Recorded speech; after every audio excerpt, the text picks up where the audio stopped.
Hi friends, இன்றைக்கி நம்ம மோர் குழம்பு எப்படி வைக்கிறதுன்னு பார்ப்போம். ஃபஸ்ட்டு ஒரு பவுலில் பச்சை அரிசி, கடலப்பருப்பு, துவரம்பருப்பு ஒரு 10 மினிட்ஸ் ஊற வச்சு எடுத்துக்கோங்க. அப்புறம் அதை மிக்ஸி ஜாரில் மாற்றிட்டு அது கூட 2 பச்சை மிளகா, அரை கரண்டி ஜீரகம் போட்டு அரைச்சி எடுத்துக்கோங்க. அப்புறம் கடாயை வச்சு எண்ணெய், கடுகு, காஞ்ச மிளகா, வெங்காயம் கட் பண்ணி வச்சது குட்டி குட்டியாக அதை போட்டுக்கோங்க. கருவேப்பிலை, அப்புறம் அரைச்சி எடுத்து விழுது சேர்த்துக்கோங்க. அந்த விழுது வந்து கொஞ்சம் தண்ணியாக அரைங்க, நான் கொஞ்சம் கட்டியாக அரைச்சிட்டேன்.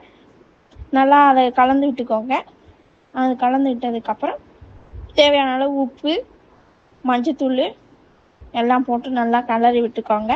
அப்புறம் இஞ்சி பூண்டு பேஸ்ட்டு, உங்கள்கிட்ட இஞ்சி பூண்டு பேஸ்ட் இல்லைனா இஞ்சியும் பூண்டு, சின்ன வெங்காயம், தேங்காய் எல்லாத்தையும் ஒன்றா போட்டு அரைச்சி எடுத்துக்கோங்க. அதுக்கு ஜாரு கழுவி இந்த தண்ணியை ஊற்றிக்கோங்க. அப்புறம் மோர் கடைஞ்சி எடுத்துக்கலாம், இல்லைனா மிக்ஸி ஜாரில் அரைச்சி எடுத்து அது ஒரு 10 மினிட்ஸ் நல்லா கொதிச்சு இந்த பதத்துக்கு வந்தோடனே ஆஃப் பண்ணிவிட்டு பவுலில் மாற்றிக்கோங்க. நான் வடை மாவு வைக்கணும் வச்சுருந்தனால வடையாகவும் போடலாம், இல்லை போண்டாவாகவும் போடலாம். நான் போண்டாவாக போட்டுக்கிட்டேன். அவ்வளோதான், ரெடி. வாங்க சாப்பிட்லாம்.